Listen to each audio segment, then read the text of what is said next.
Having been to Palestine in 2023 and again in 2025, and having just come back from Minneapolis last week, I can say with absolute confidence in what I've seen with my own eyes and heard with my own ears, that Minneapolis in 2026 is looking a lot like the West Bank. So just to sort of make that point with some images, if you could go to the next slide. So this is a street in Minneapolis where tear gas has been deployed. You can see the ICE officers in the background. Next slide. This is a street in the West Bank. You can barely tell the difference. Next slide. Here's ICE detaining a civilian in Minneapolis. Next slide. And the IDF detaining a civilian in Palestine. Next slide. ICE in their masks in Minneapolis. Next slide. The IDF, they look identical. And there's a number of other similarities, and I think some of you probably are all aware of this, but I'll just briefly touch on them.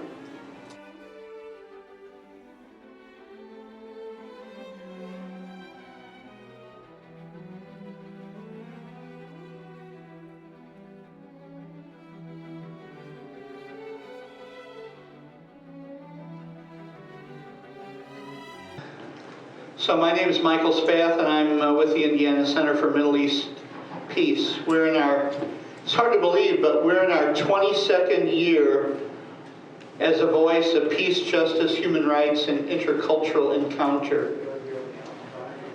Well, I've been at this kind of work for justice for Palestine for 28 years now. And Indiana Center for Middle East Peace, as I said, is beginning its 22nd year. And I've known many of the leaders in the movement during that time. But tonight and here, I'm just really delighted to welcome our speakers because you're going to hear from two of the strongest, most committed, and most respected activists in the movement today, who are also national leaders for their denominations in this important justice work. So it's really kind of a dream team for me to have Marietta and Sarah speak to us tonight. And just as a little bit of background, and maybe my prejudice is showing, but it's worth pointing out that the Presbyterian Church USA was the first mainline denomination to adopt boycott, divestment, and sanctions. I was at the convention in Detroit with Mark Braverman when they passed that resolution, and it was a real landmark for all of us in the movement. And the United Church of Christ was the first mainline denomination to officially call what's happening in Palestine a genocide. And it's because of the organizations, the Palestine Justice Network and the UCC Movement for Palestine Solidarity, that these kind of actions were taken by the churches. And I'll just say again that PC-USA and the UCC have led the way among mainline denominations in their work for justice in Palestine. So really, I'm really grateful to Sarah and Marietta for being here tonight, but also for their work. So Marietta Macy is a Presbyterian pastor. She's co-moderator of the Palestine Justice Network of the Presbyterian Church USA. And she just recently returned, just a few weeks ago, from Palestine. Sarah Offner-Seals is a United Church of Christ pastor. She's associate minister here at Plymouth Church. She's co-chair of the United Church of Christ Movement for Palestinian Solidarity. She's traveled with me twice to Palestine, most recently last May. And she's volunteering on the Tent of Nations Farm, along with Pam, by the way, with Daoud Nasser in April. Sarah was just in Minneapolis last weekend with 600 or 700 or maybe more clergy from all around the country standing in solidarity with the people there. So Marietta and Sarah, welcome. And Marietta, take it away.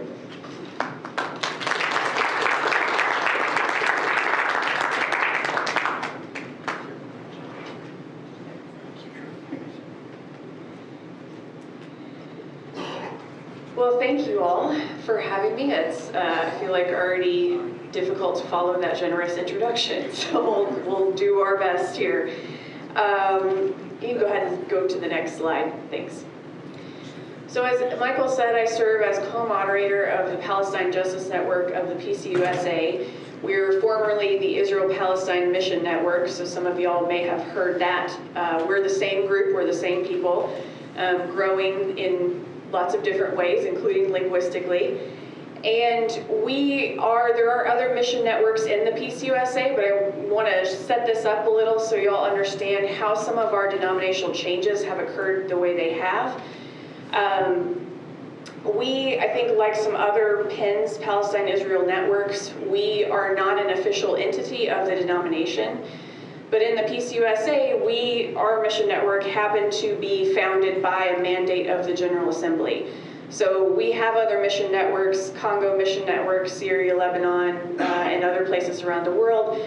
But we have a slightly different designation, but we are not an official entity of the denomination. So one of the things that's important to know about us is we speak to the church, not for the church.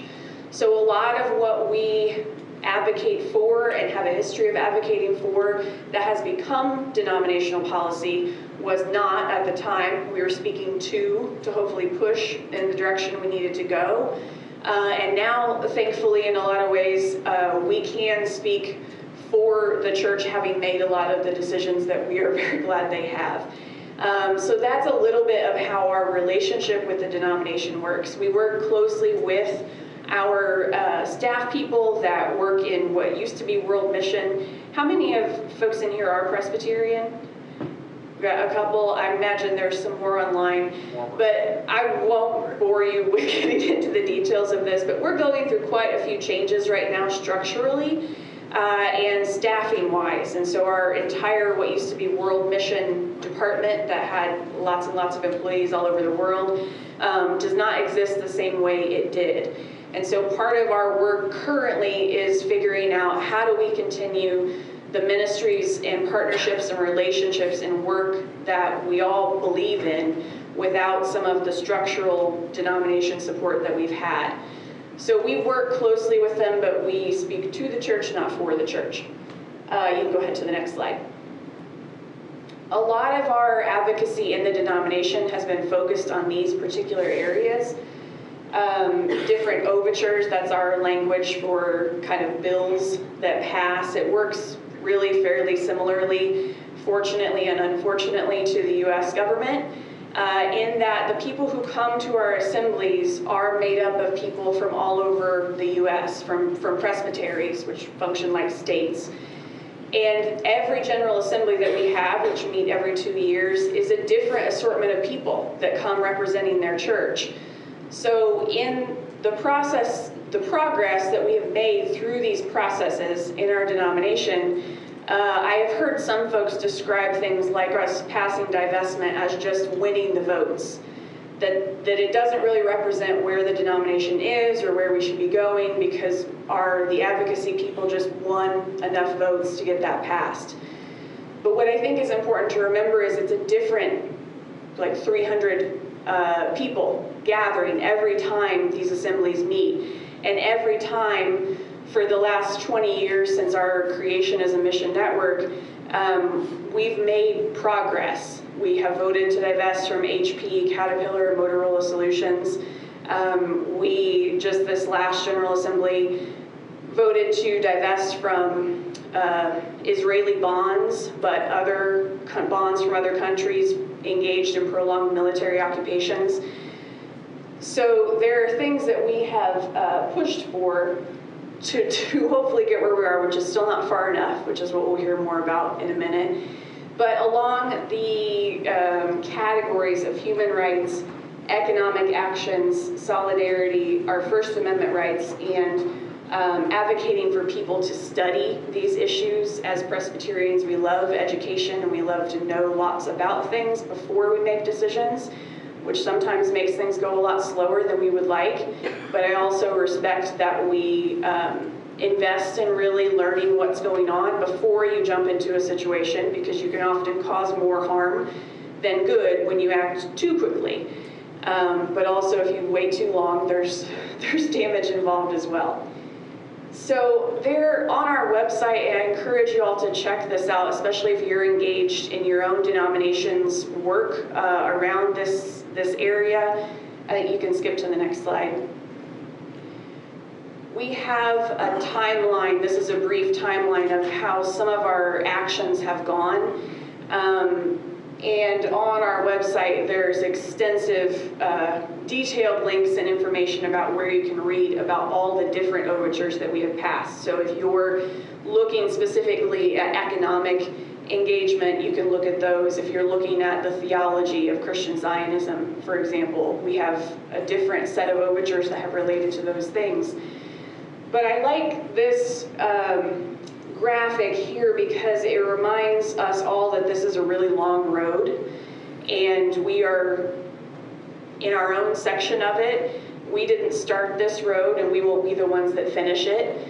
But as I have learned from a lot of my friends in Palestine in particular, that even if we don't live to see everything solved the way we would all like to, that we dream of, if we don't do this work now, if we don't engage in this struggle, even to feel like we've seen no progress in our lifetime, if we don't keep going and do that work now, no one will ever see the relief from this genocide and from apartheid and from these systems of oppression that profit from each other, which we'll get more into as well.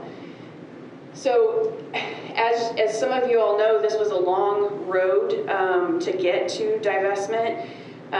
It has happened to coincide with my own journey in ministry in particular, so I've had a really up-close view of this. So if there's more detailed questions about this later, I'm happy to answer. But I do just want to point this out, that this, and these are just our actions, and all of these overtures that we have passed also represent partnerships with other denominations that are having these same conversations and that are struggling through these same issues and trying to respond faithfully to what's happening in the world. And one of the things that I have seen happen, and I personally feel called for us to keep working in this way, is that when you get into it, it can be kind of boring, honestly, and overwhelming when you get into the logistics of how all the denominations function and their decision-making and bureaucracy.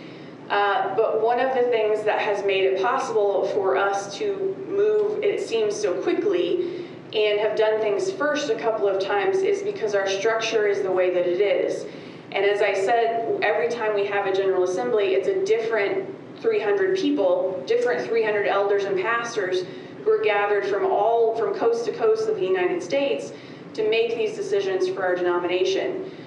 So we have to be willing to hear the Spirit move in that every time, but also we have very quick access to the people in the pews and pastors in the pulpits of real average congregations all across the country, and we aren't working through a structure of bishops or different ecclesial structures that, while they also have their place and their gifts, that slows down a lot of those decision-making abilities.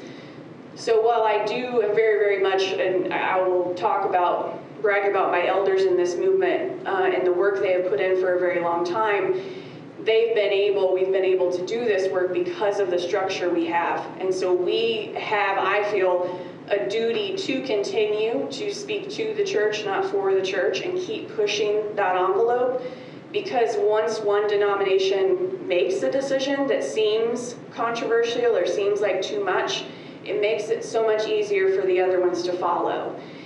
And I was reminded as I was thinking about this and trying to articulate this better to folks, especially in this moment that we're facing in our nation, which I'm very excited to hear what Sarah has to share with us next, and how all of this really comes together, that we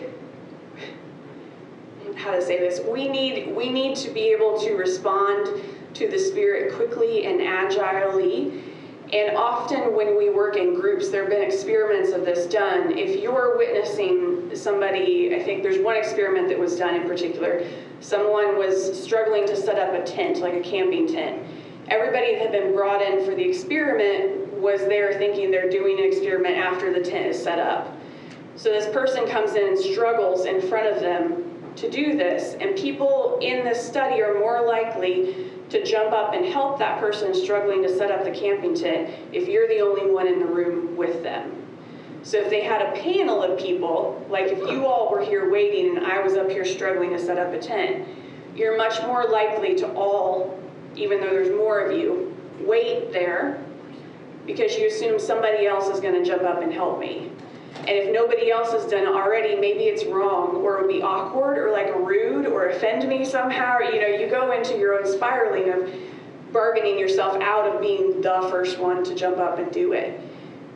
So I want us to hold that as we look at these moments that we're facing ahead of us and behind us, that always there are people ready to join you in these issues, even when they feel scary. We have the history that has proven that between our partners in different denominations, between our partners of other faiths, of no faiths, of questioning, all those kinds of things. We are all willing to jump in when somebody gets it moving. So I say that also because lots of us have done things first, and it doesn't necessarily matter who did it first, but we also need to be prepared to support that person who was willing to come up and embarrass themselves potentially and help me set up the tent in front of everybody. So I mean, I think you all probably have seen that when you're sitting around waiting even in a committee meeting for volunteers for something. It's a lot. You get a much better response if you ask someone individually than just a group, because you assume someone else is coming.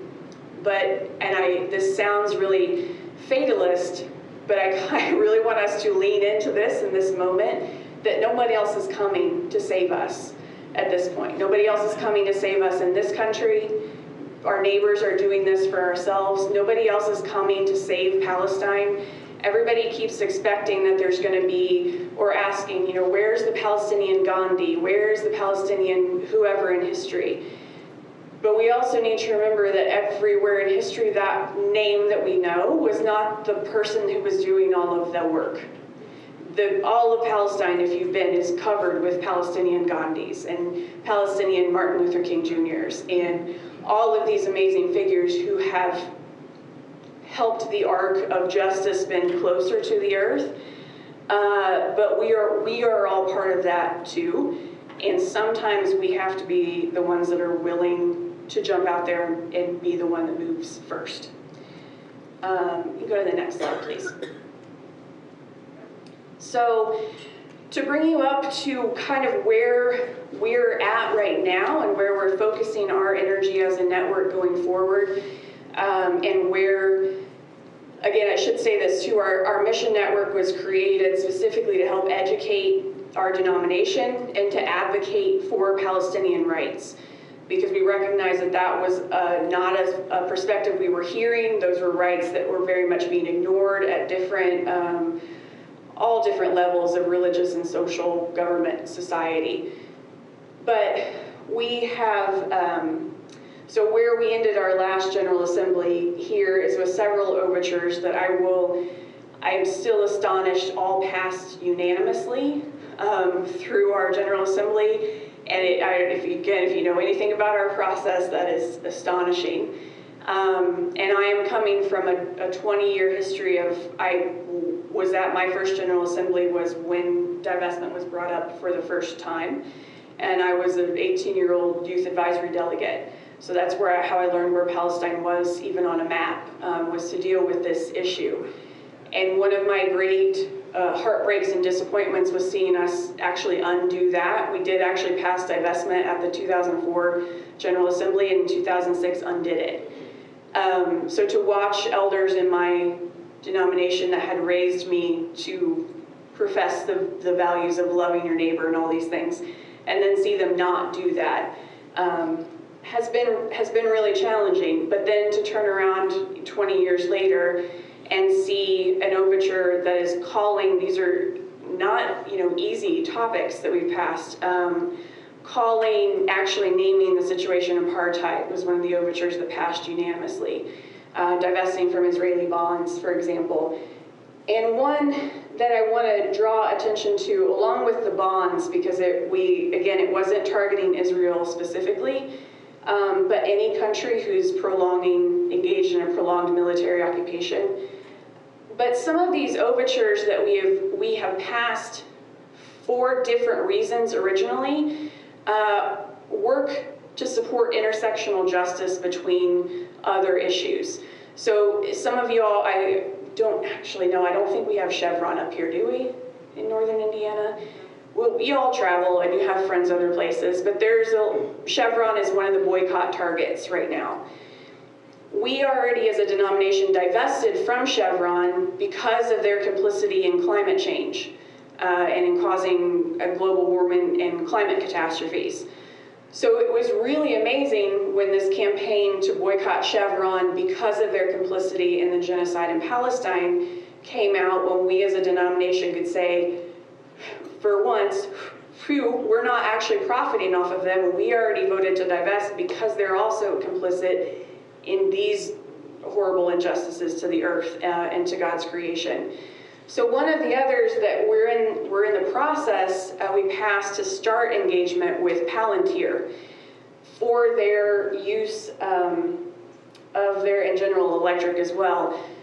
But Palantir now has become not completely a household name, but I hope you all, if you have not heard of them, will investigate them some more. But they're a tech company that's primarily used, as many are now, for surveillance and monitoring and just recording and tracking basically everything that you can about anyone. And as we have seen, and if you have traveled in Palestine, in the West Bank in particular, and gone through checkpoints, you've seen the different types of checkpoints, the different types of fingerprint scanning, retina scanning, the different ID cards, all of those systems of control and monitoring and technological surveillance to record people all the time, whether they're at checkpoints or not, are from a lot of these same companies that are now being used here on folks in the U.S., on U.S. citizens and on others, our other neighbors here. And so I am hopeful that we'll come to General Assembly and not spend 10 more years in a process of engagement with Palantir, because I think it's very clear what their values are and what they are not, and we can move quickly with divesting from them. But that's one of the things that I want to kind of close on highlighting is this intersectional way that this works. Can you go to the next slide, please? So I hope you all are somewhat familiar with the Boycott, Divestment, and Sanctions Network. If not, check them out. This is one of their latest infographics here of the companies that they're advocating people boycott or divest from if you're a company, but some of them obviously as individual consumers, you can make choices not to shop there or support their products. So that's the current list, and you can read about why they're all on there for their human rights violations in Palestine in particular. But you can see that this is the most recent graphic. They've added up at the top to remind us all that these connections between Palestine, Venezuela, Cuba, Greenland, Sudan, Congo, all of these other places, it's a lot of these same companies, whether they're individual consumer product kind of companies that are cutting deals with the occupying people or giving, like McDonald's providing the Israeli soldiers with free cheeseburgers, all those kinds of things. It can be something like that, or these technology companies that are creating the drones that are used to fly into people's bedrooms and monitor them or shoot them, follow them down the streets, do all of those kinds of things. They're all profiting from these different conflicts around the world. So when whether I don't have to have a PhD in Venezuelan history to know that because of what I know about Palestine, I am completely in support of boycotting and taking money from these companies because I know exactly what that evil looks like. I know what their products that they want me to support them creating look like when they're used on the ground. And I don't care who it is, what identity, what nation, what gender, what religion. Nobody should be on the receiving end of what these companies are doing. And I want to, I'll close by sharing a conversation that I had, not on my most recent trip, so I just returned. I got back on Christmas Eve from a 2-week trip to Palestine, and I'm really still processing that. I hope that you'll have some questions. I'll share more about that experience, but it is certainly the least hopeful experience that I've ever had there, and I've been traveling there for a number of years in a number of capacities. And one of the things that was resonating in my mind on this trip was a conversation that I'd had just about a year earlier on a previous trip when we met with a representative at the U.S. Embassy in Jerusalem. So this is a diplomat that was assigned to West Bank issues. And it was an interesting meeting, I will say. But one of the things that he said that I haven't stopped thinking about since was that, you know, we all had our people in this meeting who were making their emotional pleas about why our U.S. government shouldn't do all these things. And, you know, beautiful statements. But he said one of the things that we needed to keep in mind was that countries are not moral entities, and we cannot and should not expect moral behavior from any government, from any country, because that's not how they have designed their system, that's not how they make their decisions. They are not moral entities. A lot of our frustration with organizing and with trying to advocate or sway our representatives, I think, comes from that disconnect, that we are often appealing to people in office or just our own friends and neighbors sometimes. We're appealing to a sense of morality that they do not have, that they do not organize their lives by the same moral compass that you're coming to this issue with.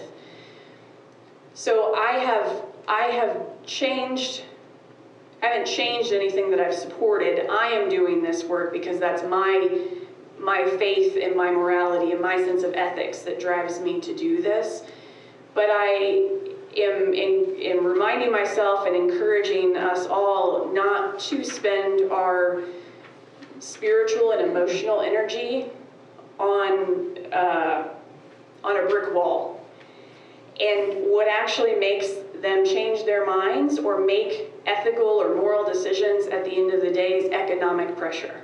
Right. So this all feels like it has brought me back to, I've always supported boycott, divestment, and sanctions, but this is I think it's the #1 most effective way that we can make changes in our government, in our society, in our world family right now, is to take away money from people who make decisions based on money and not morality. So I want to encourage you all to boycott however you individually best can. Whatever community groups, retirement funds, pensions, all kinds of things that you all have individually or with community groups, they can also be divested from. One of the things that PJN offers is divestment consultations along with other educational opportunities. So I encourage you all to check that out some more and hope that you have some questions. I'm going to stop now because I want to hear what Sarah has to say.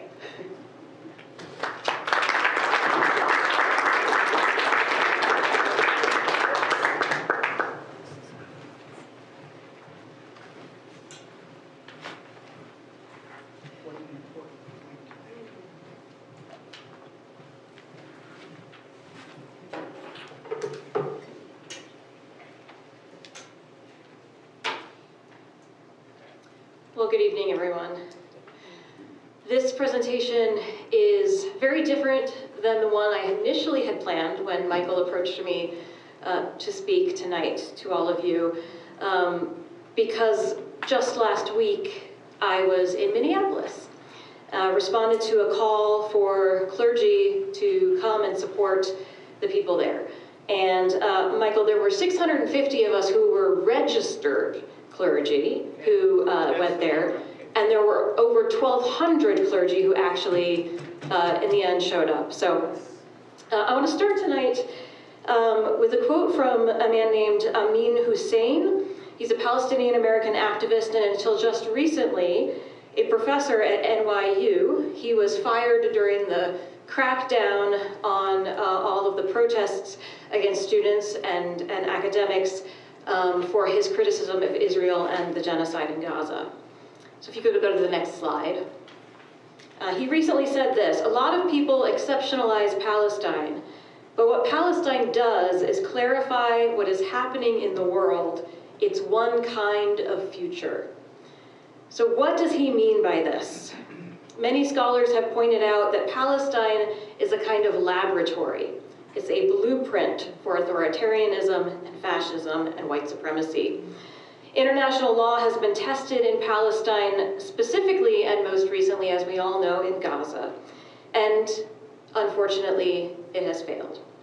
The mechanisms created after World War II to prevent future atrocities were revealed to be toothless and ineffective. And this has given permission for bad actors, and one that unfortunately we here in the United States know very well, to do whatever they want on the world stage, knowing there is no realistic mechanism to hold them accountable. We see this playing out right now in real time in many, many places, not the least of which is Gaza and, of course, the West Bank, but also Venezuela and most recently, Minneapolis. And I just want to note before I go on that the word coming out of Minneapolis right now that we heard over and over and over again from people is very similar to the idea stated in this quote. We heard things like, Minneapolis is a testing ground. Minneapolis is a warning and a teacher. What happens in Minneapolis will travel, both the repression and the resistance. In some ways, Palestine is to the world as Minneapolis is to the United States. Both are testing grounds for scaling up tactics of domination, occupation, and supremacy. And that can feel really scary, that can feel really discouraging. But the good news is, people are beginning to connect the dots. And just to illustrate that point, I can't tell you, last week when over 1,000 clergy traveled to Minneapolis, we were there for our immigrant neighbors, and we were there for our neighbors in Minneapolis. We were not there specifically for Palestine, but it did my heart so much good to see what felt like every third person that you passed was wearing a keffiyeh, or one gentleman that I saw was wearing a watermelon kippah on their head. And I didn't take pictures of any of this because it was really cold and my phone was under many layers, unfortunately, but it was really, really heartening and encouraging to see. Go to the next slide. And just as another illustration of how people are starting to connect the dots, this is a rally that's happening in Indianapolis tomorrow. Notice it says, ICE out of everywhere, US out of Palestine. So people are beginning to connect the dots, and that's really important because we need to understand that we are not isolated in fighting Trump. Palestine is not isolated in fighting Netanyahu and maybe a couple of far-right cabinet ministers. We are fighting, as Marietta referenced, we are fighting global systems of oppression. From Minneapolis to Palestine, we are fighting military occupation and ethnic cleansing. And make no mistake, what is happening in Minneapolis is ethnic cleansing. Black, brown, and indigenous people, regardless of their citizenship status, are being rounded up, arrested, detained, flown all over the country. We are fighting the settler colonialist project, and we are fighting to decolonize and demilitarize our governments, our corporations, our churches, and our institutions. So in the interest of connecting some of those dots tonight, I want to talk a little bit about occupation. Having been to Palestine in 2023 and again in 2025, and having just come back from Minneapolis last week, I can say with absolute confidence in what I've seen with my own eyes and heard with my own ears, that Minneapolis in 2026 is looking a lot like the West Bank. So just to sort of make that point with some images, if you could go to the next slide. So this is a street in Minneapolis where tear gas has been deployed. You can see the ICE officers in the background. Next slide. This is a street in the West Bank. You can barely tell the difference. Next slide. Here's ICE detaining a civilian in Minneapolis. Next slide. And the IDF detaining a civilian in Palestine. Next slide. ICE in their masks in Minneapolis. Next slide. The IDF, they look identical. And there's a number of other similarities, and I think some of you probably are all aware of this, but I'll just briefly touch on them. Some of the stories that we heard from the people of Minneapolis while we were there. So raids in homes. I'm sure most of you know about the night raids that happen in the West Bank. They break down the doors, they barge into the home, they terrorize the family, they take the children. The same thing is happening in Minneapolis, oftentimes in broad daylight. They are breaking down people's doors without warrants. They are detaining, arresting children. Many of you know about the 5-year-old child who was taken by ICE in Minneapolis and flown to Texas recently. Families are being told, families in the West Bank and Palestine, when their loved ones are taken by the IDF, the families are not told where they're being taken. It can take often sometimes weeks or months to find out where their loved ones are. Sometimes they're even presumed dead. And in Minneapolis, the same thing is happening. They are taking people from their homes, they're taking kids out of school, they're sending them to detention centers in Texas or Louisiana, and oftentimes without any charges, without any evidence of criminal activity. And they're flying them to these places, and then if and when they are released, these individuals are having to pay their way to get back home. Carrying in documentation. This is another example of similarities, of similar tactics. So in the West Bank, Palestinians have to carry their identity documents with them everywhere they go. They cannot leave their house without their documents, because if they get stopped at a checkpoint and they don't have their documentation with them, they could be arrested, they could be detained and put in administrative detention. People in Minneapolis are having to carry, even US citizens in Minneapolis are having to carry around their birth certificates, their passports, their identity documents. I just recently heard from someone a couple who has a young Somali adopted child, and they are wondering now, does our child have to carry their birth certificate and all of their identification documents with them to school? Marietta, you mentioned Palantir. Palantir runs ICE's case management systems that track and monitor immigrants to enable fast-track deportations. And that same company provides AI-based targeting platforms for Israeli military airstrikes that decide which Palestinians to kill, using data that includes private communications between Palestinian Americans and their relatives in Gaza. Israeli companies like Elbit and Paragon provide radar, surveillance, and spyware directly to ICE and Homeland Security. There's many more similarities in these tactics. And of course, I think probably most of you, maybe many of you know this, that these similarities, these parallels are not an accident. Since the early 2000s, thousands of US police officers, including many of Minneapolis Police Department, ICE agents, and other law enforcement officers have been trained in Israel by the IDF. Next slide. Well, I'm missing a slide, but that's okay. Oh no, this is a 5-year-old boy that was detained by ICE in Minneapolis and flown to Texas. Next slide. There he is. Next slide. So ICE and the Israeli military, the Israeli army, are using the same playbook because they are born of the same system of state violence and white supremacy. The same machinery of racialized control that has been refined in Palestine and imported to American cities through deliberate policy and corporate profit. So what do we do with all of this? It can feel really, really overwhelming and huge. Next slide.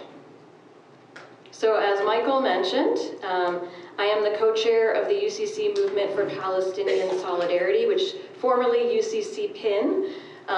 We also had a name change around the same time, and part of that was because PIN stood for Palestine-Israel Network, and we felt that it was time for us to say, you know what, it's very clear where our solidarity lies. And we need our name to reflect our mission and our values. And so that's why we changed it to Movement for Palestinian Solidarity. And similarly to Marietta and the Presbyterian Church, the UCC MPS speaks to the church, not for the church. And that is part of how we were able to move along the resolution in our most recent General Synod this past summer to name and condemn the genocide in Gaza. And that was because of the work of MPS in part. Next slide. So there we are at General Synod. There's a couple of our leaders. And All Eyes on Palestine was the theme of our presence at General Synod in Kansas City. Next slide. And one of the things we did at General Synod was we had these pop-up vigils. And General Synod takes place over the course of 3 or 4 days. And every single day we had pop-up vigils in different places with the purpose of making sure that people kept Palestine at the forefront of their minds. Because there's a lot of issues going on at General Synod. There's a lot of different things coming up for debate. But we wanted people to really keep Palestine at the forefront of their minds. And for these pop-up vigils, we used prayers that our folks have written on MPS. And we have something called the Weekly Pause for Palestine. And that's something that comes out every Thursday. You can subscribe to our Substack and receive them every Thursday morning. And our writers take current events in Gaza, in the West Bank, and write prayers related to current events that are happening. So these pop-up vigils, we have a whole archive of these prayers now. And so you could go to our Substack and read through many, many, many, many, many of these prayers. And so you can use them for your own vigils, for your own church services, for your own personal devotions or meditations. Next slide. So this is the one from today. And it's a little small, so I'm going to read it for you. A prayer for keeping our hearts set on Palestine, even and especially when so many things are calling for our attention.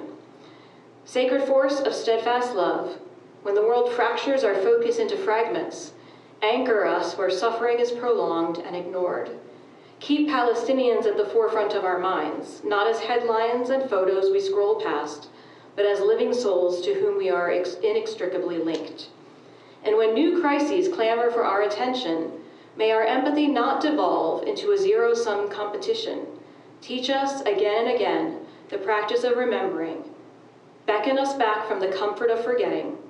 Fix our spirits on justice that does not expire, until the intersecting circles of our grief become resolve, that every people, everywhere, and absolutely in Palestine, deserves not only unending attention, but living, breathing liberation. And by the way, if there's anyone in this room that likes to write poetry or prayers, we are always looking for more writers for our weekly Pause for Palestine. So come talk to me if that's something that you're interested in. Next slide. So our most recent resource that we have put out and is on our website at uccmps.org is our BDS Costly Solidarity Toolkit.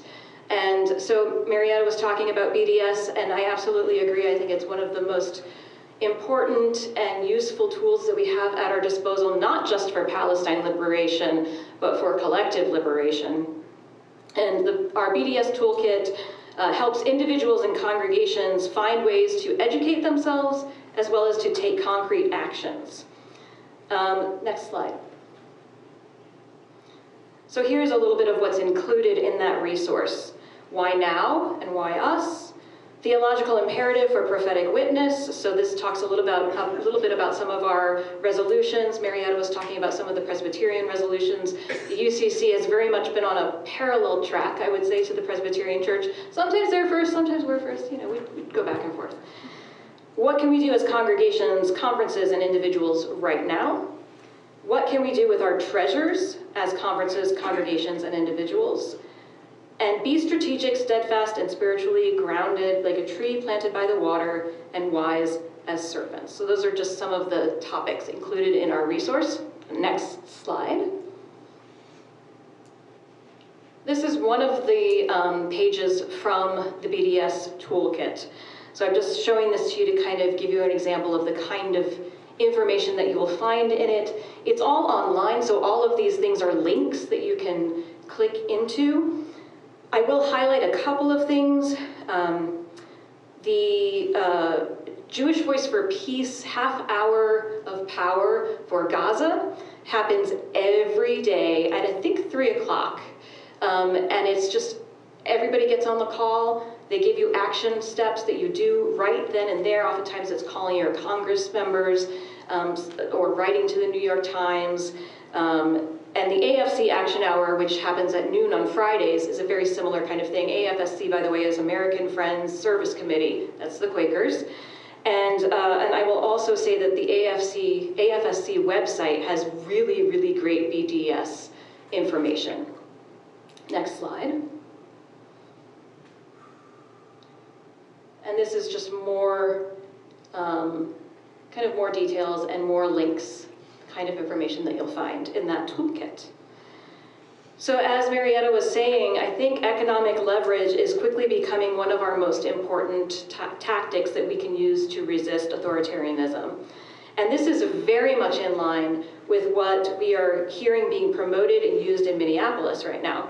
So as an example, last Friday, I don't know how closely any of you were following what was happening in Minneapolis last week before the Preddy shooting, but on Friday, there was a citywide strike of over 300 businesses closed just in downtown Minneapolis.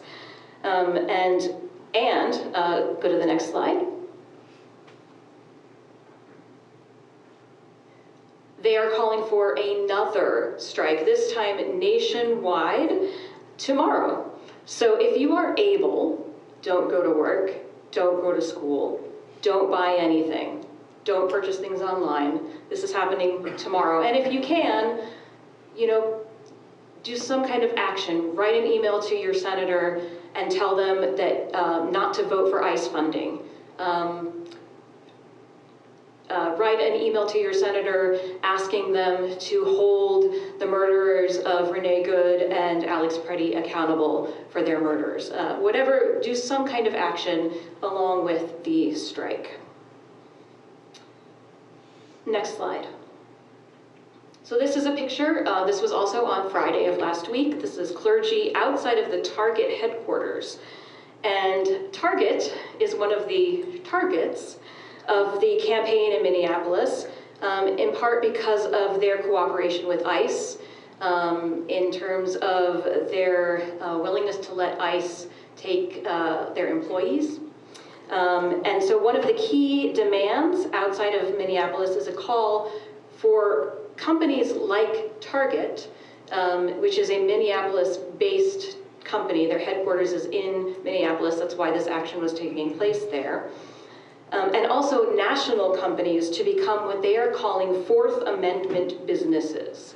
And what that means is they cease all economic relations with ICE. So if you're a hotel, do not let ICE book rooms in your hotel. If you're a restaurant, do not serve ICE officers who are in uniform. And if you are any kind of business, do not let ICE use your premises as staging grounds for their operations. So this is one of the very specific calls that our friends in Minneapolis are making to their businesses in Minnesota, but also nationwide, so we can also participate in this advocacy work. Next slide. So just a few things in closing. There are several ways that you can follow the work of UCC and PS. We have an e-newsletter that comes out once a month, which always has at least one action alert in it. It would be things like call your legislators and urge them to sign on to the Block the Bombs Act, which is in the House of Representatives, or urging people to divest or boycott certain companies. So that's one thing, and you can sign up for our newsletter on our website at uccmps.org. You can also subscribe to our Substack, which has our weekly prayers for Palestine, one of which I shared with you, as well as other liturgical resources for pastors, clergy, lay leaders, church folk. And that, if you go to Substack and you search for UCC, Movement for Palestinian Solidarity, it'll come right up, and you can subscribe for free to that.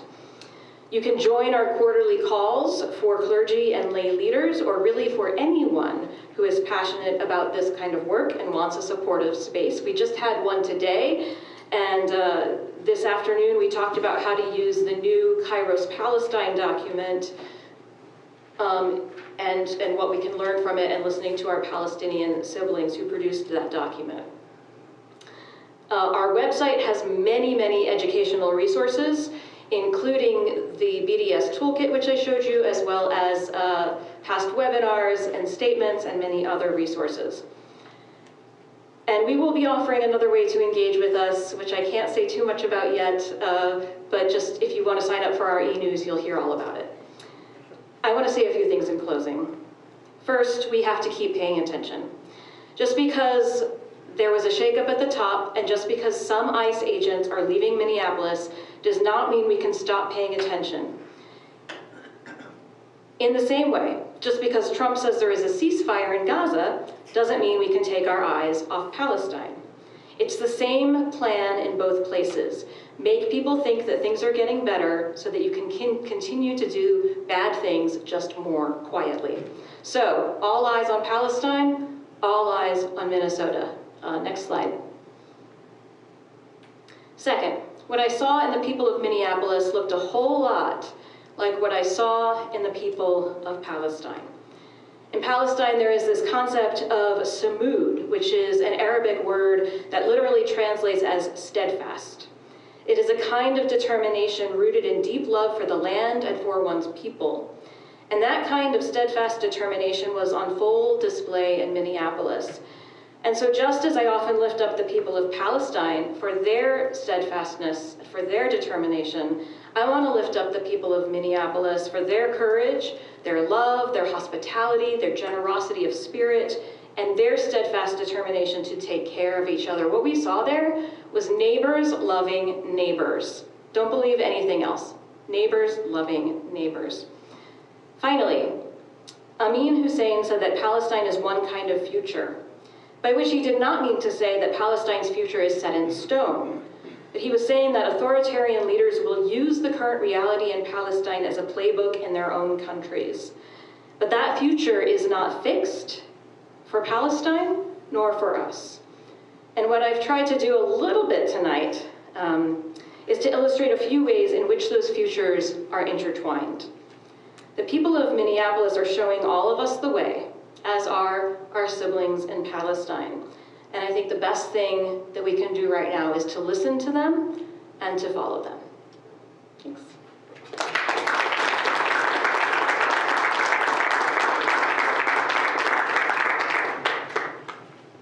Yeah, thanks, Maria, for coming up. Sarah, thank you. We want to open it up for questions, but Sarah, you taught 2 classes on the new Kairos Palestine document, and Marietta, you just returned a few weeks ago. So would you want to just, for those of us who don't know about Kairos Palestine and what our friends over there are saying, our Christian friends particularly, can you say something about the new Kairos Palestine document that's really addressed to us and Christians and churches and people of goodwill all around the world?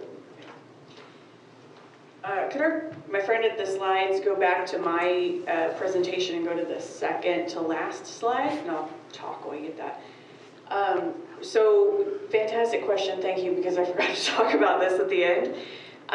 We have partnered with our PIN in the Methodist Church as well, United Methodist Kairos Response, and FASNA, Friends of Sabeel North America, to put together a study guide specifically for the Kairos Palestine document. So this is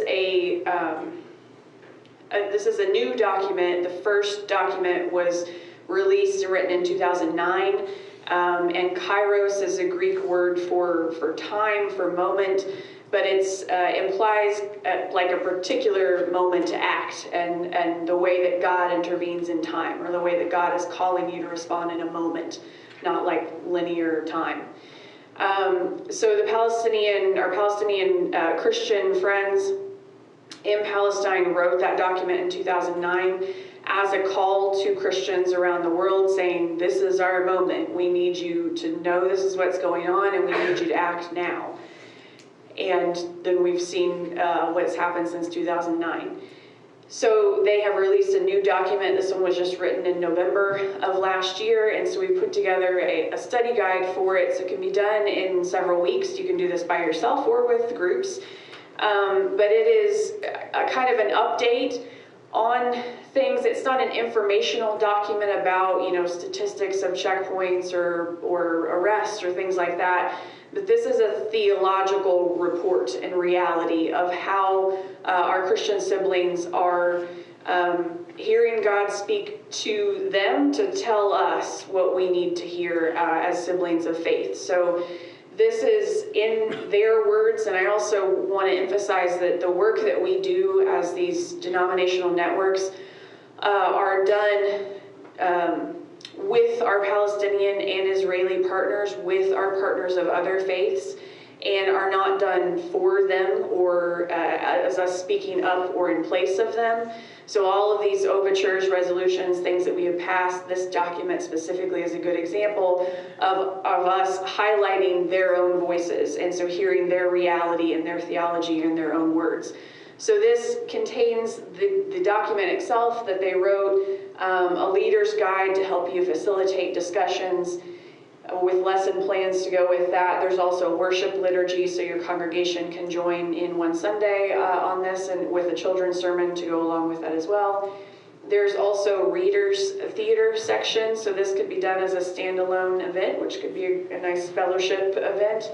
And also a lot of really good information on terms you should know and current updates on the situation.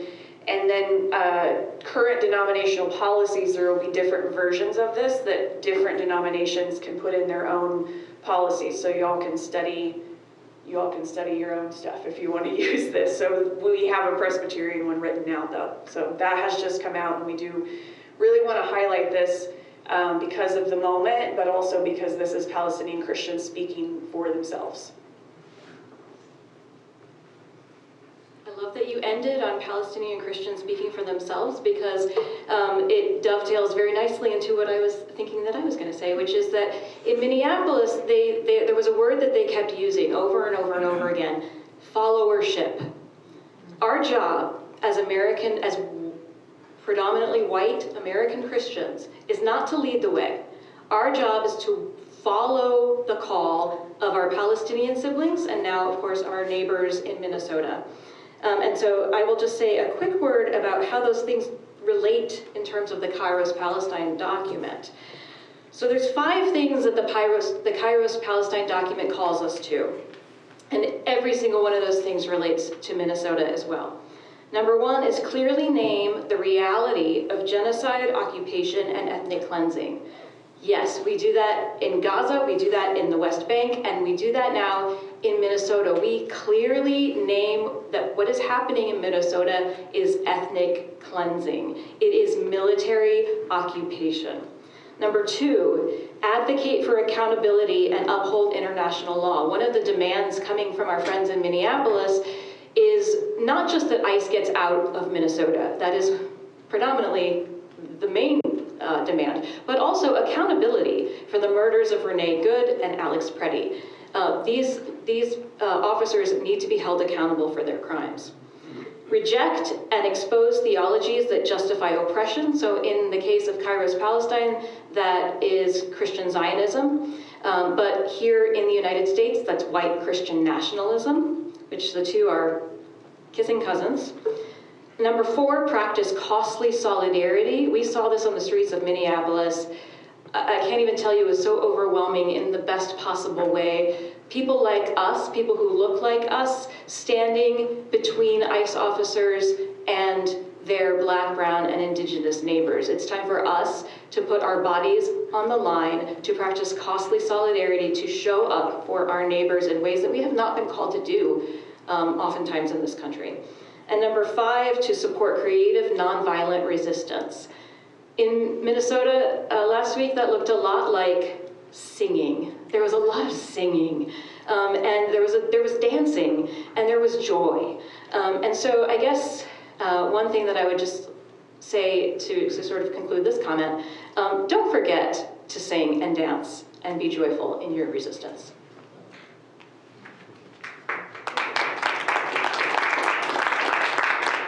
So the floor is open for your questions. I mean, I have a dozen questions here, but the floor is open to you. Yeah, get the mic there. Thanks, Mariana. Yeah, Vicki, please. Here, wait a second, Vicki. Oh, thanks, Mariana. I listened in on the UCC ministers who had been in Minneapolis and were talking on the Facebook line and all that. Can you talk about their planning and some of the backbones of it that is a huge clue for us? Linda, would you mind passing that around when you went there?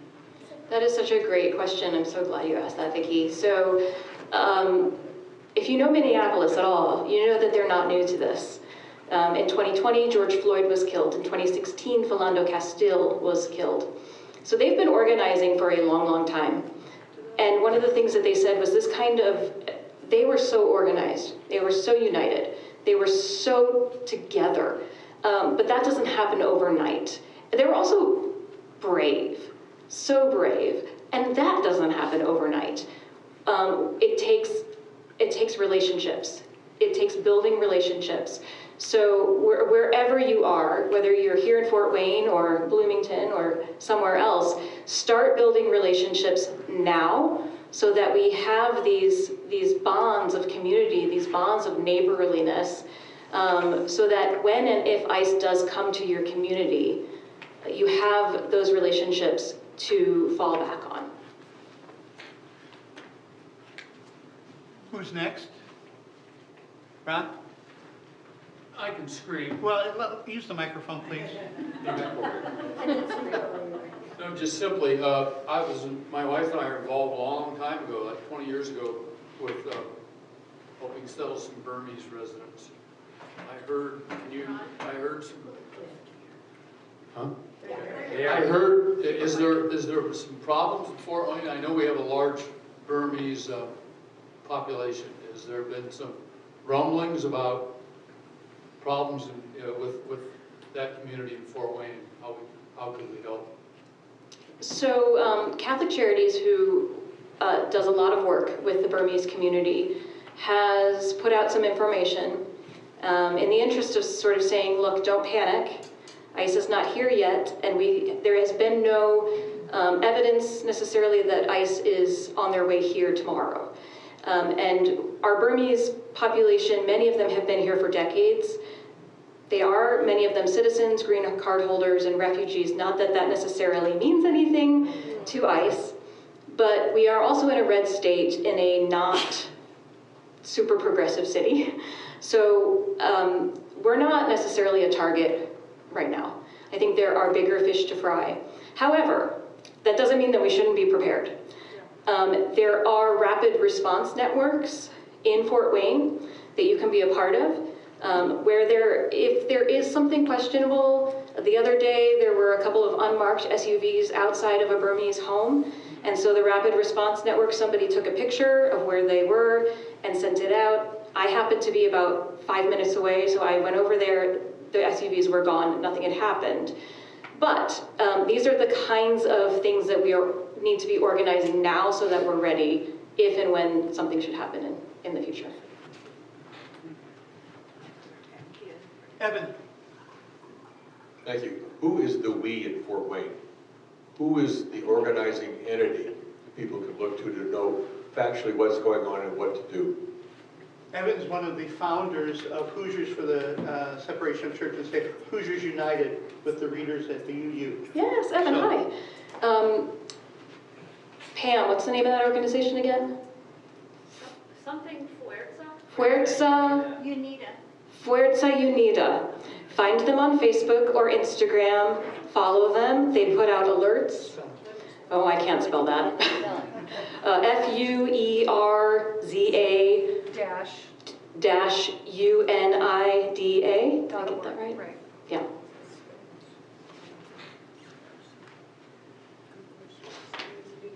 Marietta, we're going to get to some more of your questions, but Marietta, maybe you could address this first, and Sarah, if you'd like to pick it up.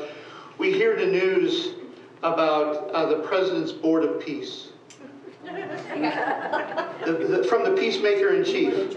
Can you say a word about the Board of Peace in Gaza and why, I mean, it's a travesty, of course, you hear the giggles, but maybe you have a little bit more insight for those of us who don't know much about it.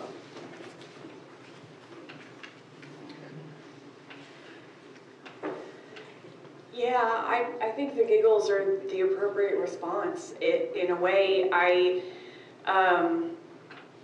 will admit this is an element that I have kind of checked out of recently because I do find it so ridiculous.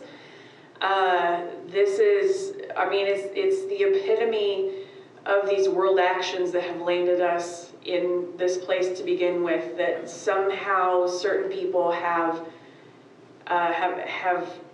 given themselves enough value that they summon the audacity to say they get to decide what other people's lives are like in a land that they're not part of, they're not from, they're not invited to by the people that are from there, nor do they have those people's best interests at heart. This is, like I was saying earlier, with that governments are not moral entities. We should keep that in mind when you look at anything that our governments who have perpetrated a genocide, multiple, depending on how far back in history you want to go, have any notion of what the word peace even means. I think it's an insult to the word that they would call this group and plan anything to do with this, when we know at the end of the day that this is it's a monetary and resource grab. I had somebody ask me a while back when we've heard Trump talk about Gaza as a bunch of good seafront territory, like it's good real estate. And they were like, do you think he really means that? I was like, yeah, absolutely he means that. He has no other moral compass than money, than material value. So why would he look at anybody's piece of land that happens to be in a nice seaside area and think that it has any other value than the monetary value that its exploitation can bring him? So I think that's the only plan that they have, is just more pieces of Palestine that they can profit off of. That's not going to bring about peace. You can't make decisions for people without them and then expect them all to think that's a good idea and have that result in anything other than more conflict and more chaos and more bloodshed, which I think they also know, and this is part of the monetary plan, that even when that happens, if their peace plan doesn't work and there's more fighting that breaks out, they also make money from the fighting. They will make money if they get to steal the land and there's peace, which just means a militarily enforced calm in the concentration camps that they're building in Gaza. Or they can blow up more people and profit off of that. So I think those are the only pieces that they have in mind with that plan. I don't have much to add to that except to say that if you're familiar with Norman Finkelstein, he wrote a really great article about this. You can find him on Substack, and essentially his argument is that when the UN endorsed this plan, this Board of Peace plan, they signed their death warrant. And that this is nothing more than the latest form of colonialism, settler colonialism, and I second everything that Marietta said. Just to add to that, as a part of what I was reflecting on this most recent trip, is how much things have deteriorated over the years. And one example of that, just as you say, the UN supporting this, the trip I was on before this most recent one, we met at the UN headquarters with a UN staff person in East Jerusalem. Israel the other day demolished that entire United Nations headquarters. So those offices don't even exist anymore for us to go meet with them, to learn about anything, let alone for them to do work to help Palestinians. And I was thinking again the other day as I saw the footage of this being demolished, there were armored vehicles that the director that we met with had been donated from Australia. And they were hoping and praying to get them to Gaza so that the UN staff that were still in Gaza at the time could have armored vehicles to have any notion of protection to continue to do their work. I don't know what's happened to those either, but the entire building is gone. And that's, to me, that is just a very physical example of how unreal these political solutions and peace plans have always been, no matter who's been president at the time or who's been at the table to come up with the solution. There's been nothing but physical destruction carry on the ground. In 2023, our group was in that UNRWA building and met with the people there, and it was sad watching the video of it being destroyed. We tend to think that we hold up people like Desmond Tutu and Gandhi and Martin Luther King and the progress that's been made, toward peace, and these were successful peacemakers. But it's not a given.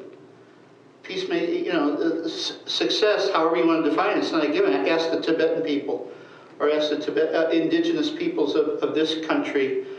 In Davos, where the president made his speech, right after that speech, his son-in-law, Jared Kushner, presented a plan with 180 hotels and kind of a mock-up of what Gaza would look like. And you're right, exactly right, about the concentration camps. I mean, they're literally, as we sit here tonight, annihilating, exterminating, murdering Gazan men, women, and children.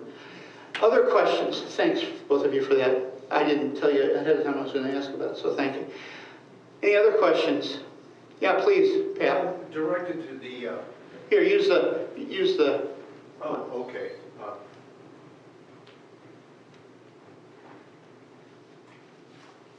With everything that's going on in Palestine and Gaza, and with everything that's happening, do you believe ever that Hamas will disarm?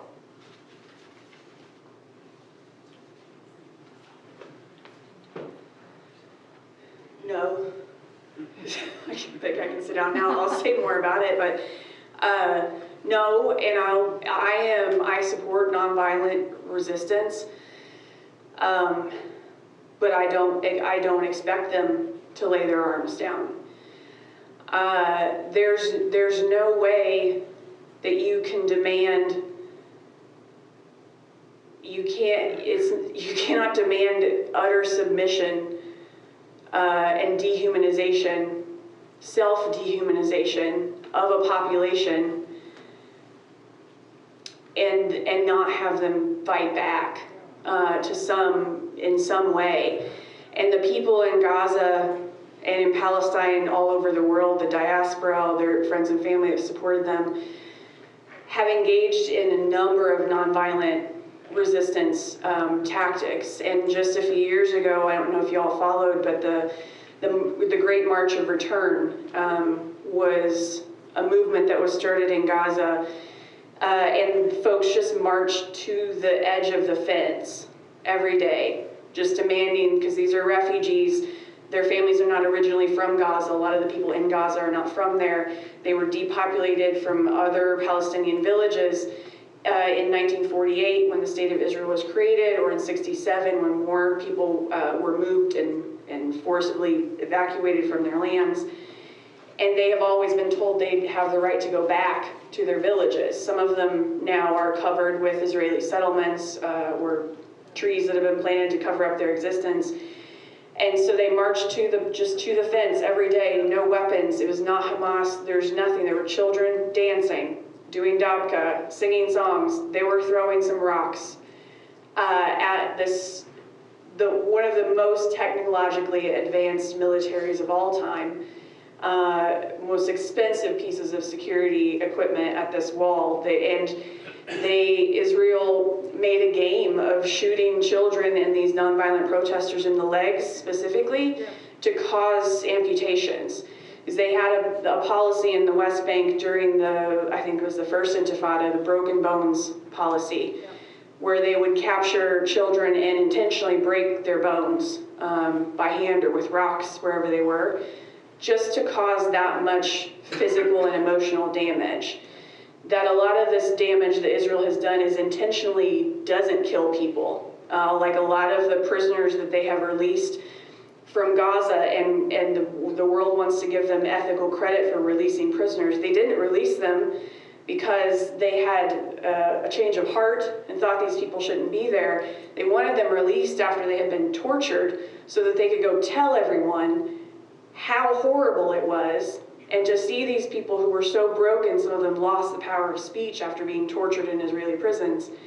They wanted them broken to go back to their homes and destroy that sense, do more damage to those people's own identity and humanness so that Israel didn't have to do that for them. So as long as Israel or any nation continues to enact policies that not only ruin people's lives, but are outright intentionally and strategically cruel, their armed resistance will never stop for many people because we love life.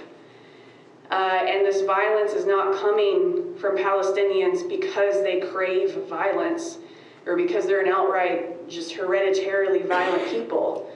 There would be no Hamas if there was no Israeli apartheid. There would be no Hamas if there was no Israeli genocide of Palestinian people. Yes. The resistance will stop when there is no injustice to resist. Amen. Yes.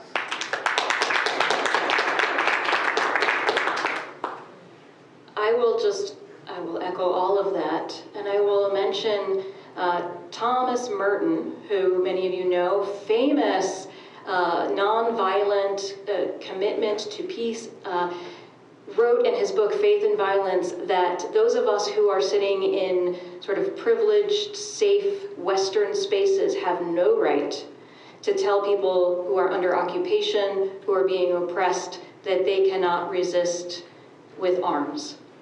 And I will also just say that I think it's absolutely ludicrous that the group that has lost upwards of 100,000 people at least, over 70,000 people have been confirmed killed in Gaza, and it's much, much more than that, are the ones who are expected to lay down all of their weapons when the other side has nuclear weapons at their disposal.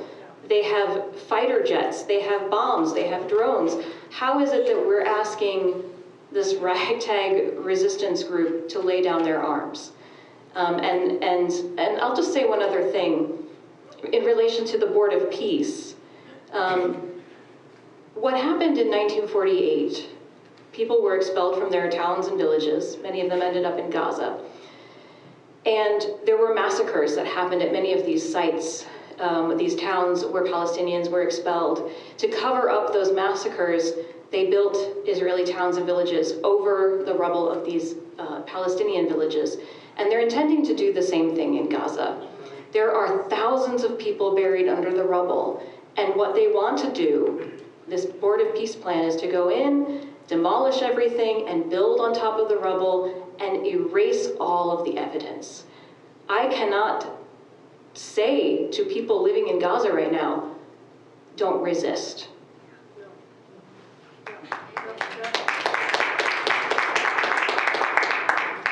We have time for another question. Yes, please.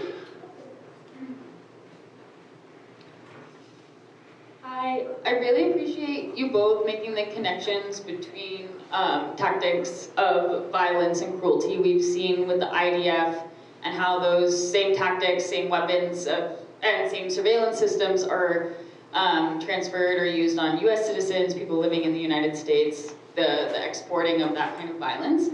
I'm wondering if you have seen any strategies used by Palestinian people resisting that you think could be, that like people in the United States, people currently in Minnesota could learn from or use or adapt. Or us, for that.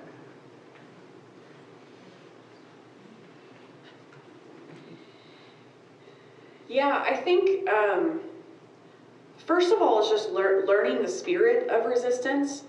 The same that we can and should be in community and partnership with our siblings of color on this land that have been in this struggle much longer than a lot of us whose skin colors have just brought them recently. That there's a sense of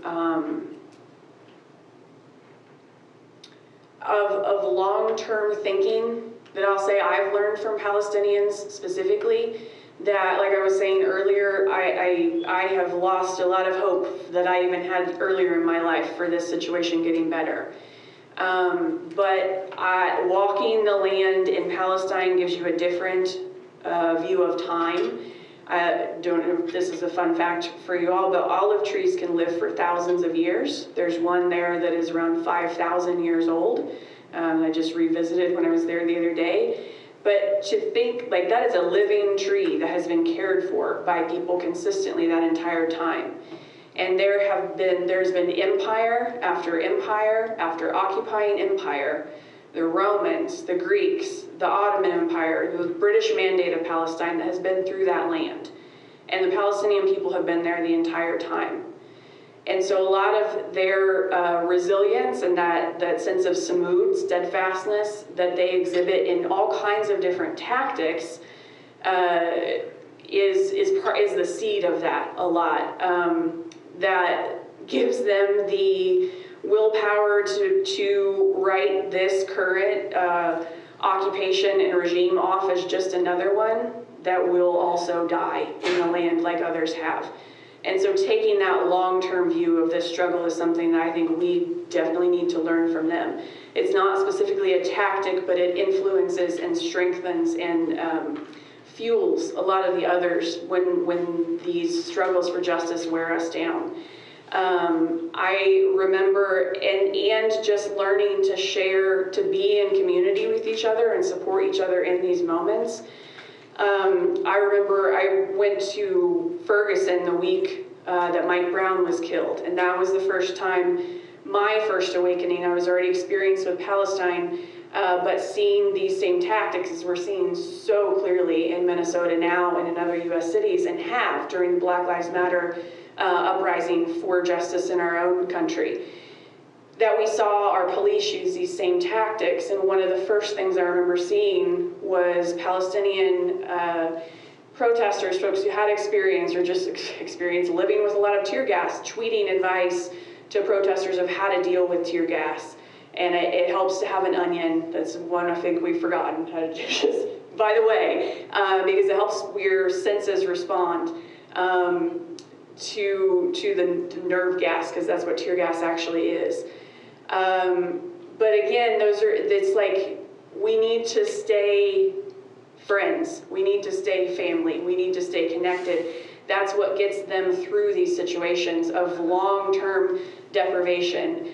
One of the hardest things about this last trip also was seeing the depth of poverty that everyone is experiencing now in the West Bank, because they have been so starved of, their economy has been so starved in every way, but in particular of tourism. And folks who run restaurants, for example, or hotels, they don't have the social security kind of network that we have here in the US, and that's up to families to do. If you hire somebody in your restaurant, they're now part of your family. And if your restaurant doesn't have any tourists coming in to eat, you're still responsible for that, for your family, for your staff, and making sure that they still are able to feed themselves and their families. So it's a very strong community system that enables them to withstand these orchestrated famines and deprivations of physical nature and spiritual nature. So I think there's lots of tactics, but I just want to highlight those in particular, because the way everything keeps changing, but it's also all the same. We're going to face new technology that we've never had to work with before in organizing resistance movements. But those things that help us, help our hearts sustain the strategy is what I take away from that.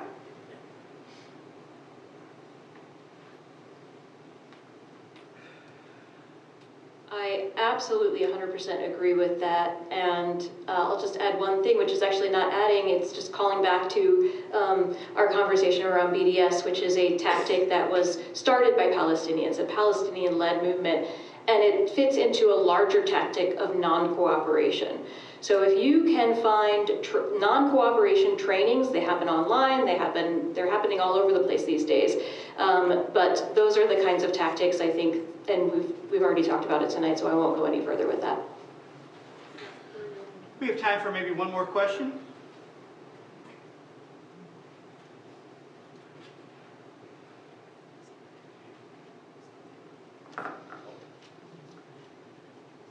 Let me then